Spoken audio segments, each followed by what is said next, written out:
This is the credit card tracker spreadsheet tool.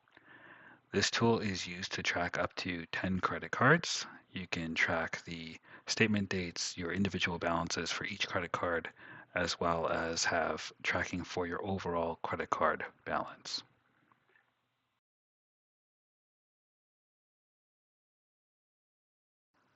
In this video, we'll first review the sections of the credit card tracker tool, and then follow up with a walkthrough of how to set up your credit card tracker for the first time. Looking at the credit card tracker, the first section up here, which is a bit of a dashboard, gives you an overview of your overall credit card balance and the amounts that are due in the next 5 days, how much you've paid towards the overall balance in both a dollar as well as a percentage amount. You will also see a bar graph showing you for each individual credit card the amounts of uh, payment that's been made towards the balance on that statement. Upcoming payments are flagged down in this section here to give you a highlight of what's going to be coming up for payment in the next few days. We have this set as a default of 5 days, but that can easily be updated in the settings, which we'll show in the later part of the video. Similarly, with cards with high utilization, we set a default of 30%, but that can easily be updated in the settings, again, which will show up in the later part of the video. For those of you who are interested in tracking your credit score, you also have the functionality of being able to enter your monthly credit score so that you can keep track of how well you're doing.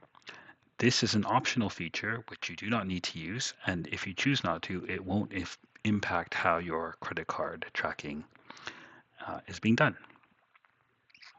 So scroll down and you'll see a bar graph that'll give you a view of how much in terms of dollars or whichever currency you're using each credit card has on it. So a very easy visual to be able to look at that. And under that, we have a list of all the credit cards that you have and have in the tool. This gives you a quick glance at what credit cards you have, their limits, the current bill total or statement total, due dates, how much you've paid towards it, what's left to pay, and the days remaining, and your credit utilization. For credit cards highlighted, as you notice here, this is because the payment is upcoming in the next couple of days. Again, this for our purpose has been set as a default of 5 days. There are some basic settings at the bottom of the sheet, which I will explain later in the video, but just to let you know where those are. Now, if I want to navigate towards an individual credit card, I can of course use the scroll, but the easiest and quickest way to do it is if I hover over one of these arrows, I'm able to click right here and it'll take me to that specific credit card. This is a very handy feature for when you're handling multiple credit cards. This will give me a detailed view of each individual card. The ring graph here fills in as I've completed more of the payment that's on that particular bill. In these columns, I have the dates and the amounts paid. I can also choose, if I wish, to select which account I'm choosing to make the payment from. That again is an optional feature. You do not necessarily need to indicate which account the payment is being made from. This section here will automatically populate, and this is basically referencing which bill due date we have here, the amount that was on that bill, and how much was paid towards it. All my previous bills will show up here as they get entered in the statement section. We'll move over to the statement section here, the credit card statement log.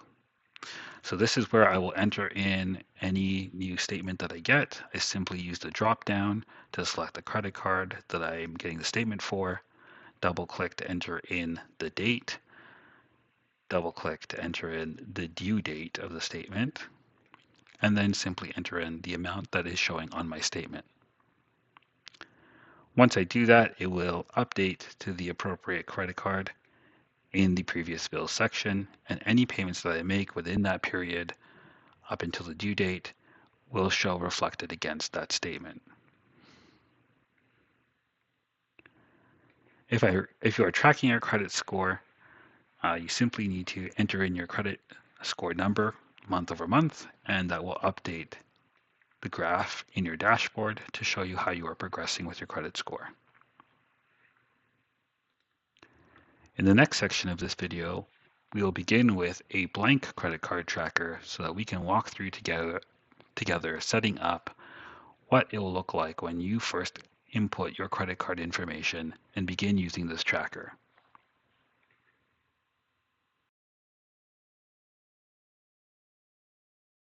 All right, so when you first open up your credit card tracker, it will look very similar to this.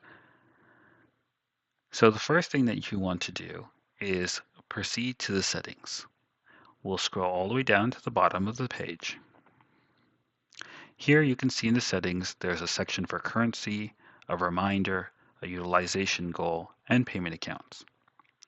For the currency, if you're using something other than a dollar, simply double click in this section so you can enter in the currency symbol for your region or your currency. The reminder is set to remind you of when bills come due within 5 days. That is the default setting. You can, of course, change that to however many days in advance notice that you would like that reminder. Again, from earlier in the video, a reminder will show up in this section as being highlighted.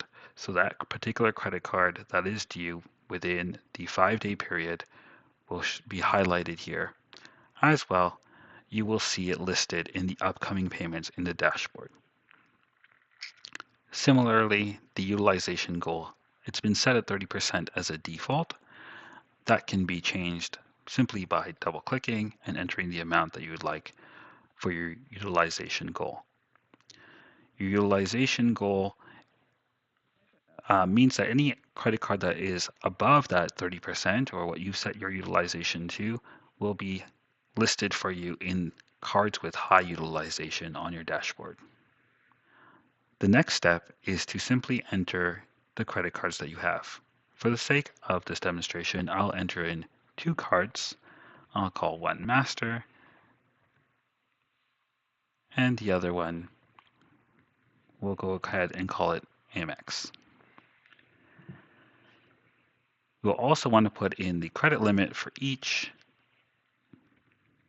I'm putting in 5,000 for Master, and we'll go ahead and give Amex 10,000.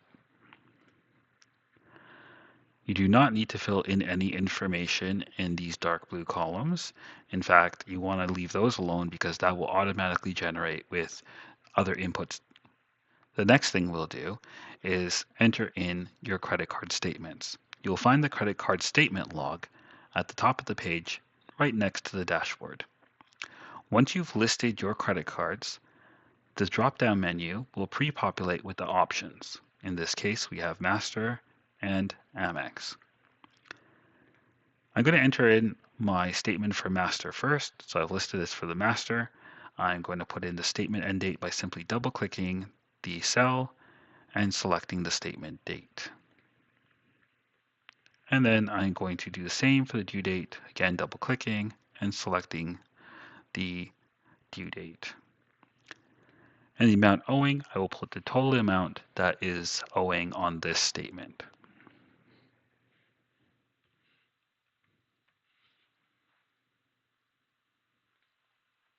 Similarly, I will do the same for the Amex.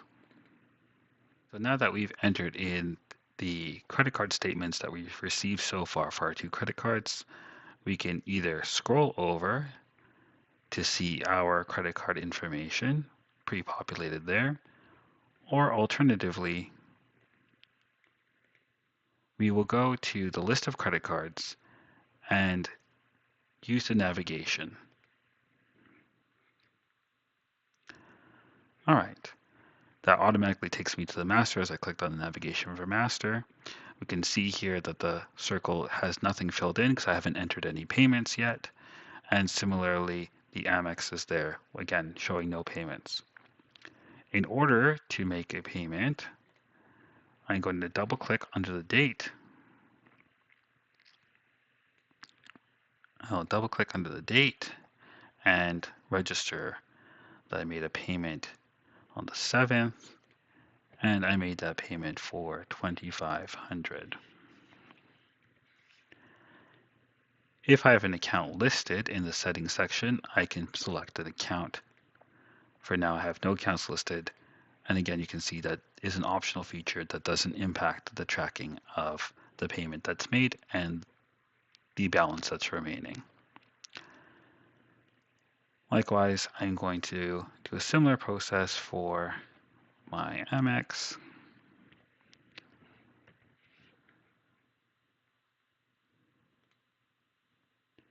And you can see it has filled that in. Okay, so moving over to the dashboard, you can see here now the total owing against all my cards has been updated. The ring graph as well has updated to show how much of the payment I've made and how much is owing. And it gives me the breakdown there. The bar graph here shows me, again, for each card, the relative amount from paid and what is left on the statement. The credit score is an optional feature if you choose to use it. If you choose not to use it, it will not impact your ability to track your credit cards. So we will simply go to this section here of credit score. The first time that you are entering your credit score, you will simply double click on the month cell. I'm going to say I tracked back to November. You'll select the first of the month. The date doesn't really matter as you'll be collecting for the month overall. And I'm just going to enter in my score for November. I'm going to say it was 650. Once that's entered in, and you'll see it pre-populates the following month. So let's say for December, we had an improvement there to 690, and now we're in January awaiting that score. If we go back to the dashboard, we'll notice here the line graph has been added to show us a progression with our credit score. And that is how we set up and use the credit card tracker spreadsheet tool.